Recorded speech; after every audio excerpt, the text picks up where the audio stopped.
Direction cosine हमने पढ़ा, उससे रिलेटेड कुछ न्यूमेरिकल्स किए। अब पार्ट 3 में आते हैं, डायरेक्शन रेशियो की बात करते हैं, डीआरस की बात करते हैं।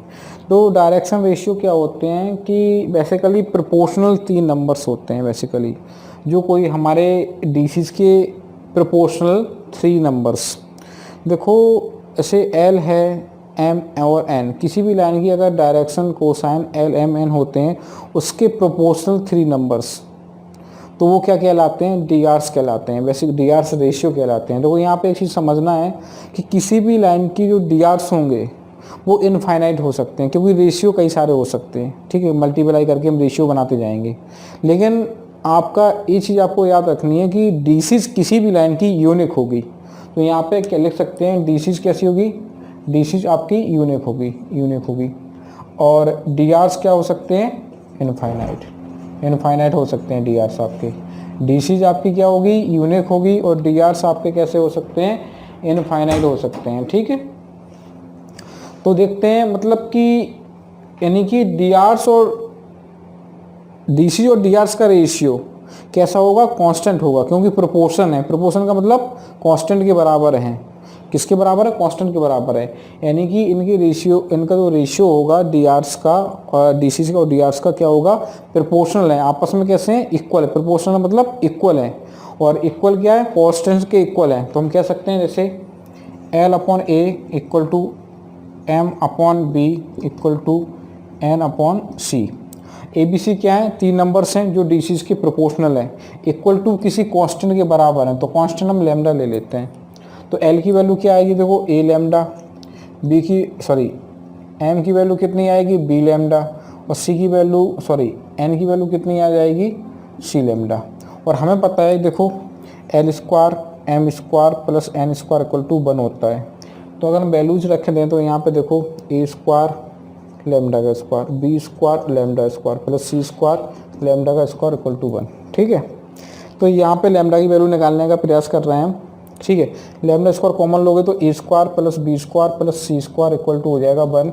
लैम्डा स्क्वायर आ जाएगा आपका 1 अपॉन ए का स्क्वायर बी का स्क्वायर प्लस सी का स्क्वायर, और यहाँ से स्क्वायरिंग जाएगी तो यहाँ रूट बन जाएगा और प्लस माइनस हो जाएगा, क्या हो जाएगा, अंडर रूट में प्लस माइनस आ जाएगा। यानी लैम्डा बराबर क्या आ गया, अगर लैम्डा की वैल्यू पता पड़ गई तो हम डीसीज निकाल सकते हैं। डीसीज कितनी हो जाएगी भाई, देखो एल इक्वल टू क्या हो जाएगी, ए अपॉन अंडर रूट में ए का स्क्वायर बी का स्क्वायर प्लस सी का square plus minus, M equal to क्या हो जाएगा, प्लस माइनस में बी अपॉन अंडर रूट में ए का स्क्वायर बी का स्क्वायर प्लस सी का स्क्वायर, एन इक्वल टू क्या हो जाएगा, plus minus C upon under root में ए का स्क्वायर प्लस बी का स्क्वायर प्लस सी का स्क्वायर। ये हमारी डीसीज आ गई। देखो यहाँ से एक चीज़ निकल के आती है, क्या आता है, देखो भाई ये चीज़ हमने निकाली है कि भाई डीआरस क्या होते हैं, डीसीज के प्रोपोर्शनल होते हैं। 3 ऐसे नंबर और डीसीज के क्या हो, प्रोपोर्शनल हो। प्रोपोर्शनल का मतलब किसी कांस्टेंट के इक्वल हो, मतलब किसी कांस्टेंट का मल्टीप्लाई करने के बाद इक्वल हो। नहीं, प्रोपोर्शनल का मतलब इस तरीके से लिख सकते हैं L comma M comma N proportional A comma B comma C, यानी किसी कांस्टेंट से क्या है, इक्वल है। तो एल बराबर क्या हो जाएगा, ए लैम्डा, और एम बराबर क्या हो जाएगा, बी लैम्डा, और एन बराबर सी लैम्डा, ठीक है। तो हमें फार्मूला पता था ये L square M square plus N square. तो यहाँ से कांस्टेंट की वैल्यू हमने क्या की, कांस्टेंट की वैल्यू हमने फाइंड आउट की, ठीक है। यहाँ से कांस्टेंट की वैल्यू फाइंड आउट कर ली, और उसका यूज करके हमने क्या निकाला, डीसीज निकाल ली। तो यहाँ पे एक पॉइंट निकल के आता है, बहुत बेहतरीन पॉइंट निकल के आता है कि अगर किसी भी लाइन की हमें डीआरस पता होंगे तो हम क्या निकाल सकते हैं, अगर हमें डीआरस नोन है तो फाइंड हम क्या कर सकते हैं, डीसीज फाइंड कर सकते हैं, डीसीज हम फाइंड कर सकते हैं, डीसी निकाल सकते हैं। अगर हमें एबीसी की वैल्यू पता है तो एल एम एन की वैल्यू निकाल सकते हैं, ठीक है। ठीक है, अब एक क्वेश्चन ले लिया मैंने छोटा सा, DRs of a line proportional to 1,-3,2 then find the DCs. देखो हमें डीआरस कह रहे प्रोपोर्शनल, यानी 3 नंबर दे रखे हैं और डीआरस के प्रोपोर्शनल है, यानी ए की वैल्यू 1 है, बी की वैल्यू -3 है और सी की वैल्यू कितनी है, 2 है। तो डीआरस पूछ रहे हैं, डीआरस बराबर क्या होता है, अभी फार्मूला देखा था, प्लस माइनस ए अपॉन अंडर रूट में ए का स्क्वायर बी का स्क्वायर प्लस सी का स्क्वायर। तो ए की वैल्यू कितनी है भाई, देखो 1 अपॉन 1 का स्क्वायर प्लस -3 का स्क्वायर प्लस 2 का स्क्वायर। इससे एल की वैल्यू आ गई, एम की वैल्यू भी आ जाएगी B upon plus minus under root में ए का स्क्वायर प्लस बी का स्क्वायर प्लस सी का स्क्वायर, और एन बराबर होता है plus minus C upon under root में ए का स्क्वायर प्लस बी का स्क्वायर प्लस सी का स्क्वायर। इस तरीके से हम क्या निकाल सकते हैं, डी आर्स हमें गिवन थे और हमने क्या निकाला, डी सीज निकाल ली। क्लियर है ना ये चीज़, डी आर्स हमें दे रखे थे तो फॉर्मूला अप्लाई करके हमने क्या निकाल ली, डी सीज फाइंड कर ली, डी सीज निकाल ली। ठीक है, ओके।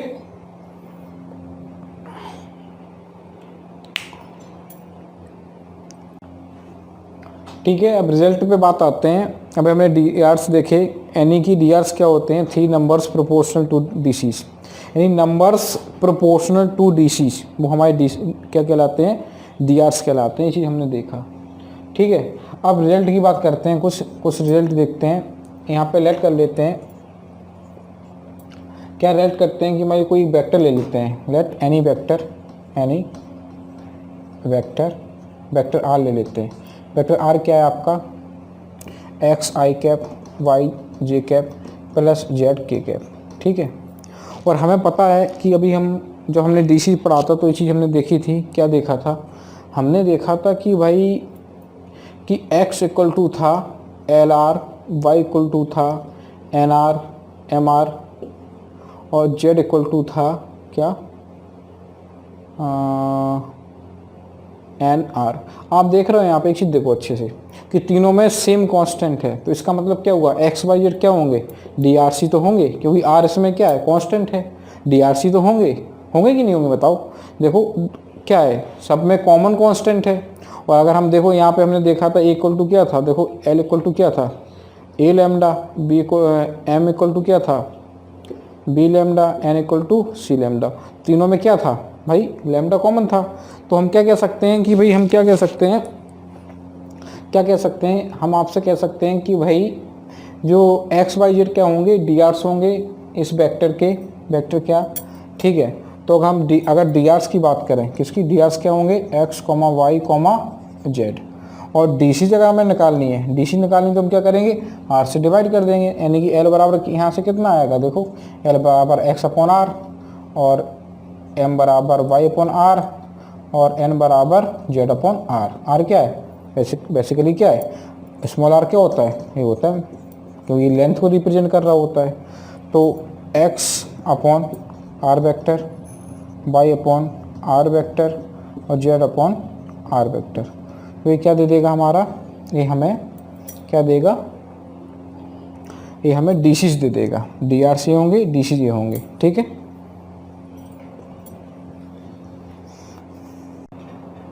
ठीक है। रिजल्ट 2 देखने जा रहे हैं, direction ratio of line joining two given points.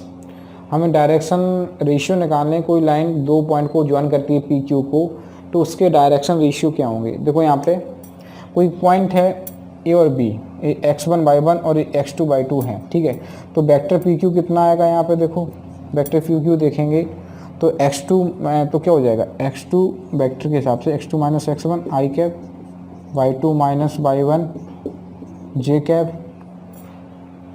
Plus z2 minus z1 ये आपका k कैप है। ठीक है, तो यहाँ पे एक चीज़ देखो, आप देखो ये तो आपके, देखो अभी हमने देखा था कि x I cap Y J cap plus Z K cap vector R दे रखा है। तो एक्स वाई जेड क्या थे इसमें, X comma Y comma Z क्या थे, ये आपके डी आर्स थे, क्या थे, डी आर्स थे।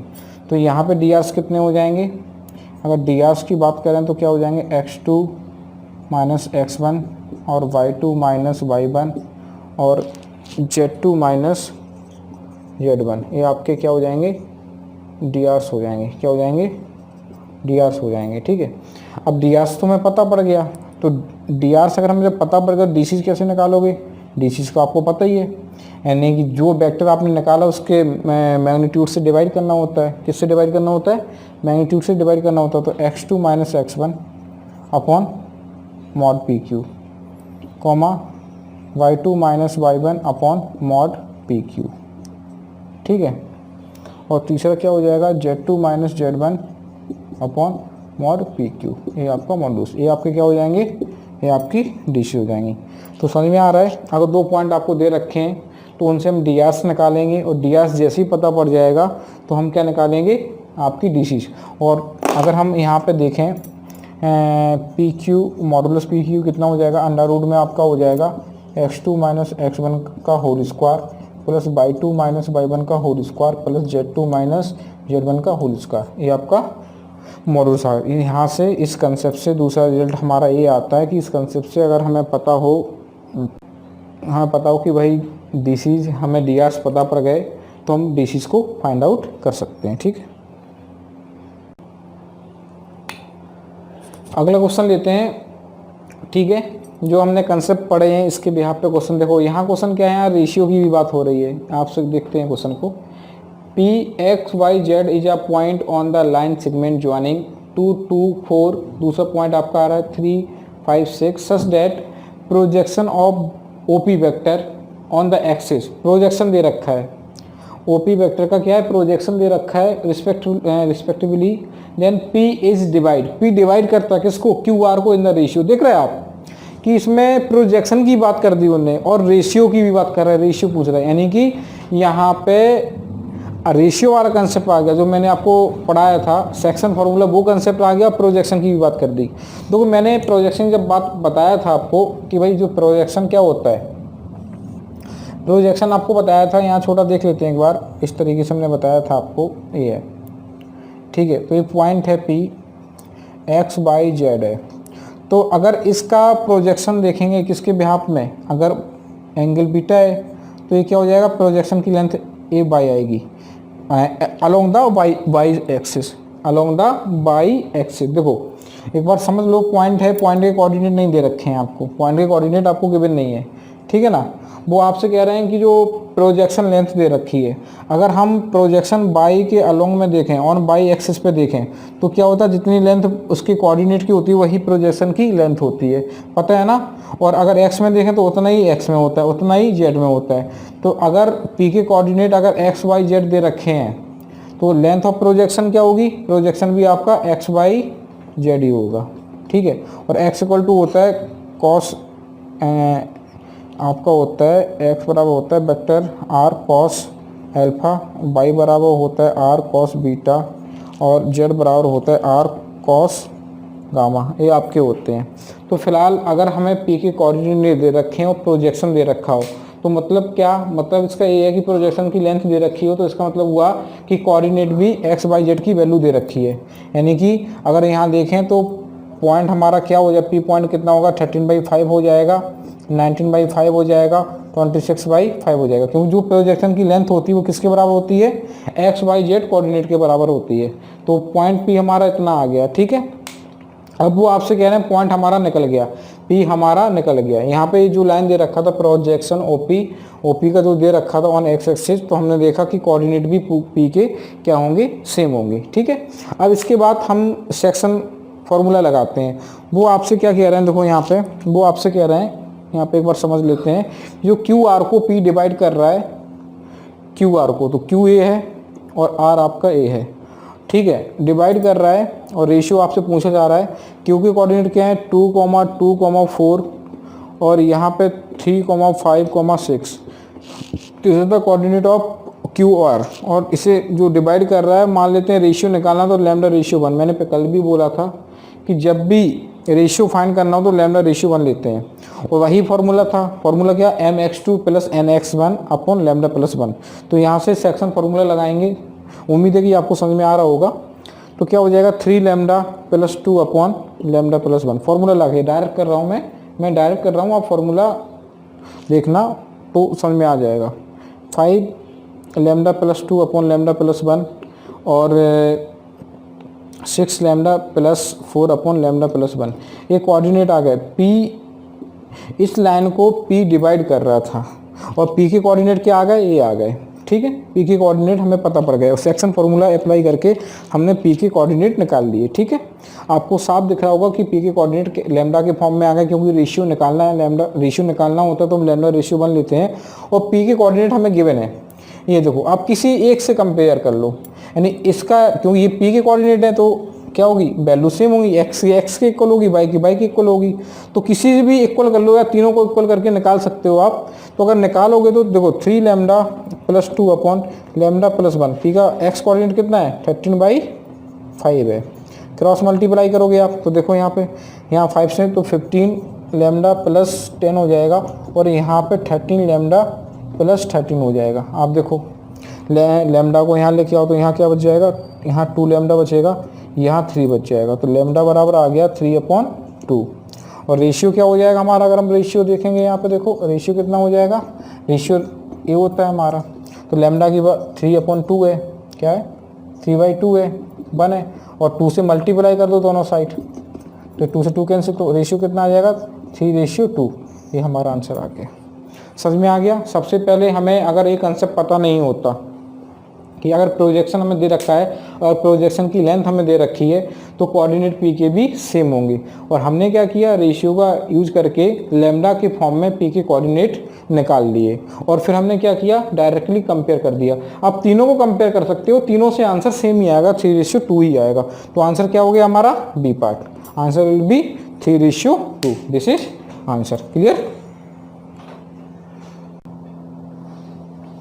अगला कंसेप्ट ले रहा हूँ एंगल बिटवीन टू लाइंस। देखो एंगल बिटवीन टू लाइंस का मतलब दो लाइन के बीच का एंगल निकालना है 3D में के फॉर्म में।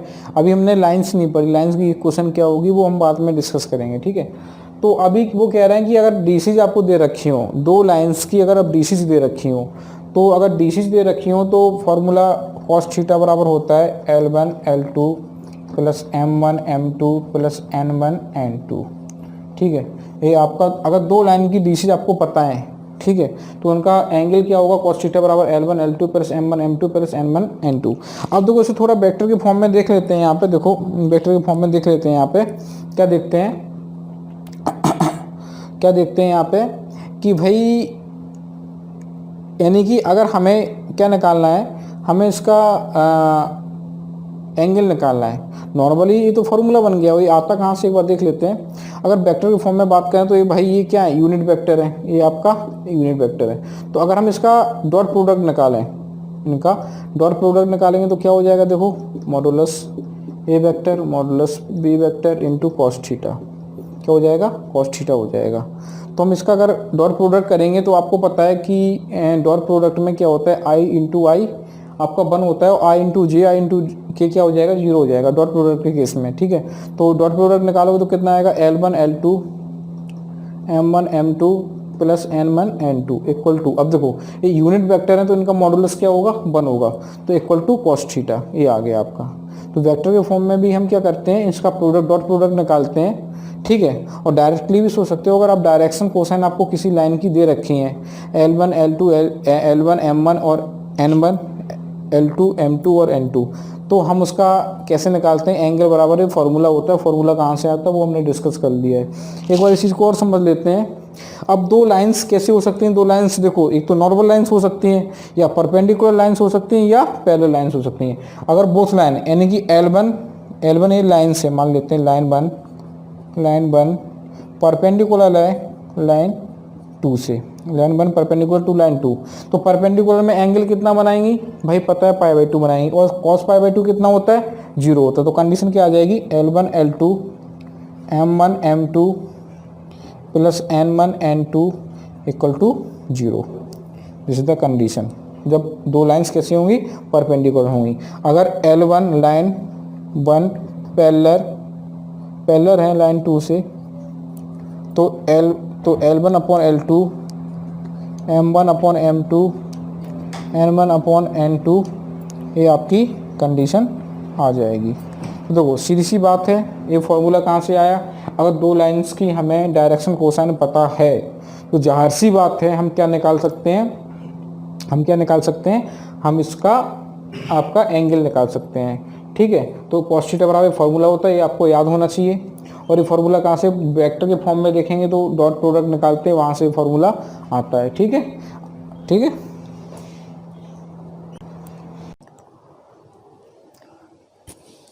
अब डीआरस अगर मान लो दो लाइनें हमको दे रखी हैं, मान लेते हैं टू लाइन्स हमें गिवन है, उसके डीआरस हमें पता है A1 B1 और C1 A2 B2 C2 है, तो एंगल पूछा जा रहा है। तो देखो एक तरीका होता है कि भाई हम डी आर से डी सी निकालें, फिर और डायरेक्टली भी फार्मूला होता है। एक बार देख लेते हैं, दो वेक्टर हैं, वेक्टर ले लेते हैं A1 और B1, ठीक है। Two vectors which the direction ratio इनके इतने हैं, ठीक है। तो हम क्या करते हैं, देखो यहाँ पे वेक्टर A मान लेते हैं, A1 I cap, B1 J cap, C1 K cap, और वेक्टर B मान लेते हैं A2 I cap, B2 J cap plus C2 K cap. हमें निकालना क्या है, हमें एंगल निकालना है। तो हम क्या करेंगे, इनका डॉट प्रोडक्ट निकालेंगे। और हमें पता है, देखो अभी हमने बताया था एक्स वाई और जेड, एक्स वाई जेड है, ठीक है। अगर एक्स वाई जेड है तो देखो दो वेक्टर हमें दे रखे हैं, ठीक है। और डायरेक्टली फार्मूला भी लगा सकते हैं, लेकिन फार्मूला थोड़ा बता देते हैं कैसे आता है। तो इसका हम क्या लेते हैं, डॉट प्रोडक्ट लेते हैं। क्या लेते हैं, डॉट प्रोडक्ट। डॉट प्रोडक्ट में क्या होता है, आई का मल्टीप्लाई इससे होगा, ये सारे जीरो हो जाएंगे। तो A1 A2 डॉट प्रोडक्ट क्या होता है, देखो आपका बता देते हैं कि mod vector A mod vector B और कॉस थीटा, अगर एंगल उनके बीच में थीटा है, ठीक है। तो डॉट प्रोडक्ट कैसे आएगा, निकालो इसका। तो आपका आएगा A1 A2 plus B1 B2 plus C1 C2। Modulus निकालेंगे, मॉडुलस इसके नीचे आ जाएगा, कॉस थीटा अगर अकेला देखें तो मॉडुलस A1 क्या है वेक्टर, तो अंडर रूट में आएगा A1 का स्क्वायर B1 का स्क्वायर प्लस C1 का स्क्वायर, और अंडर रूट में आपका आ जाएगा A2 का स्क्वायर प्लस B2 का स्क्वायर प्लस C2 का स्क्वायर, ठीक है। ये मॉडुलस आ गया। तो कॉस थीटा बराबर क्या आएगा आपका, देखो कॉस थीटा बराबर आपका हो जाएगा, देखो यहाँ पे अंडर रूट में ये आ गया मॉड 1 A1 B1 का स्क्वायर प्लस C1 का स्क्वायर, ठीक है, इनटू यहाँ हो जाएगा A2 का स्क्वायर प्लस B2 का स्क्वायर प्लस C2 का स्क्वायर। तो ये हमारा कॉस थीटा एंगल आ गया। अब देखो दो लाइंस हैं, ठीक है, दो लाइंस हैं। तो यहाँ पे हमने डॉट प्रोडक्ट निकाला तो कॉस थीटा बराबर ये आ गया। अगर दो लाइंस यानी लाइन 1 एंड लाइन 2 कैसी हैं आपकी, लाइन 1 एंड लाइन 2 कैसी हैं आपकी, यानी कि परपेंडिकुलर हैं, कैसी हैं, परपेंडिकुलर है। तो कॉस पाई बाई 2 कितना, 0 हो जाएगा। तो क्या आ जाएगा, A1 A2 B1 B2 plus C1 C2 equal to 0, ठीक है। अगर दोनों लाइन कैसी हैं, लाइन 1 पैरेलल लाइन्स हैं लाइन 2 के, तो क्या आ जाएगा A1 upon A2 B1 upon B2 equal to C1 upon C2। ये आपकी कंडीशन आ जाएगी, ठीक है।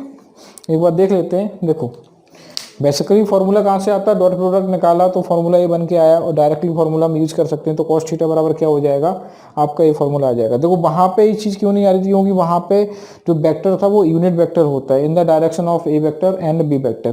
तो मॉडुलस उनका क्या हो जाता है, क्योंकि यूनिट वेक्टर का मॉडुलस इक्वल टू 1 होता है, तो इसलिए ये चीज़ नीचे नहीं आती है वहाँ पे, ठीक है। इसमें क्या होता है, अगर परपेंडिकुलर नॉर्मल अगर दो लाइन्स दे रखी हैं तो उनका एंगल इस तरीके से आएगा। अगर मान लो परपेंडिकुलर है तो उनका कंडीशन ये रहेगी, और पैरेलल है तो कंडीशन ये रहेगी, ठीक है।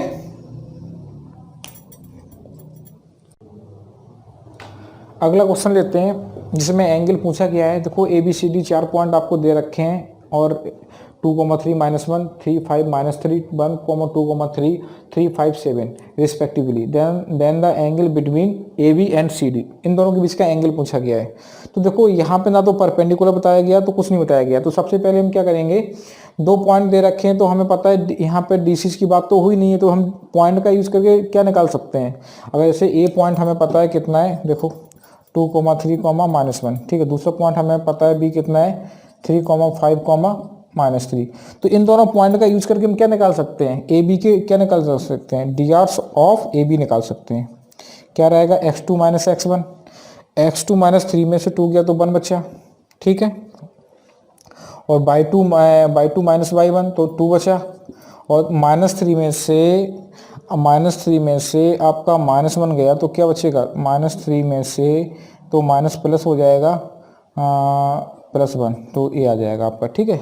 और यहाँ पे इसी तरीके से हम C और D के निकालें, DRs ऑफ CD, ठीक है। C कौन सा पॉइंट है, C आपका 1, 2, 3 है, और डी 3 5 और 7 है, ठीक है। तो यहाँ पे देखो, यहाँ पे x2 माइनस x1 करोगे तो कितना 2 आ जाएगा, और इसमें से माइनस करोगे 3 आ जाएगा, और इसमें से माइनस करोगे तो 4 आ जाएगा। तो ये डी आर्स किसके आ गए, सी डी के आ गए, और इसके डी आर्स कितने हो जाएंगे देखो 1, 2, -2, ठीक है। अब देखो डी आर्स आ गए हैं, तो अब हमें पता है A1 B1 C1 और A2 B2 C2 की वैल्यू पता पड़ गई है। तो हम कैसे निकालेंगे, ठीक है। तो हम कैसे निकालेंगे, यहाँ देखो फॉर्मूला हमें पता है, कॉस थीटा बराबर क्या होता है आपका A1 A2 plus B1 B2 plus C1 C2 under root में क्या होता है A1 का स्क्वायर B1 का स्क्वायर प्लस C1 का स्क्वायर, दूसरा अंडर रूट में होता है A2 का स्क्वायर प्लस B2 का स्क्वायर प्लस C2 का स्क्वायर, ठीक है। ये फॉर्मूला होता है। तो कॉस थीटा बराबर क्या आ जाएगा, देखो आप, देखो A1 की वैल्यू कितनी है, A1 आपका है, देखो यहाँ पे A1 आपका कितना है, तो A1 आपका ये आ गया 1 इंटू टू प्लस, और यहाँ पे 2 इंटू टू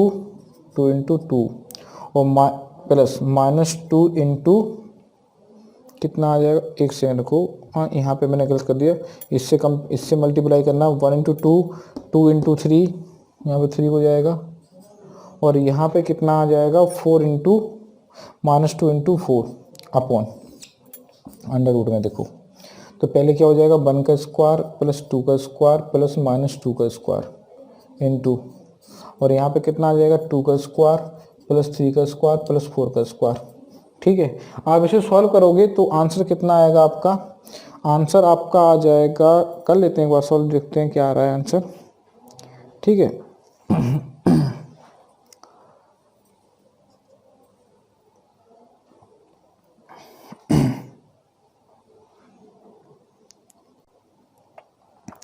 तो इसे हम सॉल्व करेंगे, देखो जब हम सॉल्व करेंगे तो देखेंगे, तो ऊपर देखो 2 इंटू 3 6 हो जाएगा, और +2 क्या हो जाएगा 8 हो जाएगा, 4 इंटू 2 तो -8 आ जाएगा। देखो यहाँ पे माइनस का 8 आ रहा और यहाँ पे प्लस का 8 आ रहा, तो दोनों काट के 0 हो जाएंगे, और जीरो का किसी से भी डिवाइड करो आंसर विल बी 0।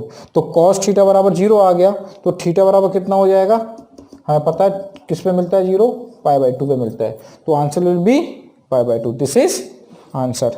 समझ में आया, मैंने क्या किया एक बार रिपीट कर लेते हैं। देखो हमारे पास 4 पॉइंट थे, क्या थे 4 पॉइंट थे मेरे पास, कितने पॉइंट थे 4 पॉइंट थे। तो सबसे पहले हमने क्या किया A B C और D, तो AB का यूज करके हमने AB के DRs निकाले, CD का यूज करके CD के x2 - x1 y2 - y1 और z2 - z1, इस कंसेप्ट का यूज करके पहले भी हमने बता रखा है कि अगर दो पॉइंट्स हैं तो DRs कैसे निकालते हैं, ठीक है। तो हमने AB के DRs निकाले CD के, अब A1 B1 C1 और A2 B2 C2 हमें मिल गए। ये आपके क्या है A1, ये आपके हैं, देखो यहाँ लिख सकते हो आप A1 B1 और C1, और ये आपका क्या है A2 B2 और C2, ठीक है। बस जो फार्मूला हमने आपको बताया था cos थीटा बराबर फार्मूला क्या होता है, ये होता है आपका A1 B1 plus V1 B2 plus C1 C2 upon under root में मॉडुलस होता है इनका। बस इसमें वैल्यूज रख दी हमने, वैल्यू रखी तो ऊपर हमने देखा कि करके 0 हो गया, तो 0 से किसी भी चीज़ से डिवाइड करो तो आंसर 0 ही आता है, तो cos थीटा इक्वल टू 0 आ गया। हमें पता किस थीटा पे 0 मिलता है π/2 पे, तो आंसर क्या हो गया π/2। This is answer, it is clear, ठीक है। बाकी आप जो भी क्वेश्चंस हैं बुक में वो ट्राई करना, और कोई डाउट होता है तो आप हमसे पूछ सकते हो, ठीक है। बाय मेल पूछ सकते हो, बाय व्हाट्सएप, जो हमारा ऑफिशियल व्हाट्सएप है उससे क्वेश्चन डाल सकते हो, आपको पूरा आंसर मिलेगा, ठीक है।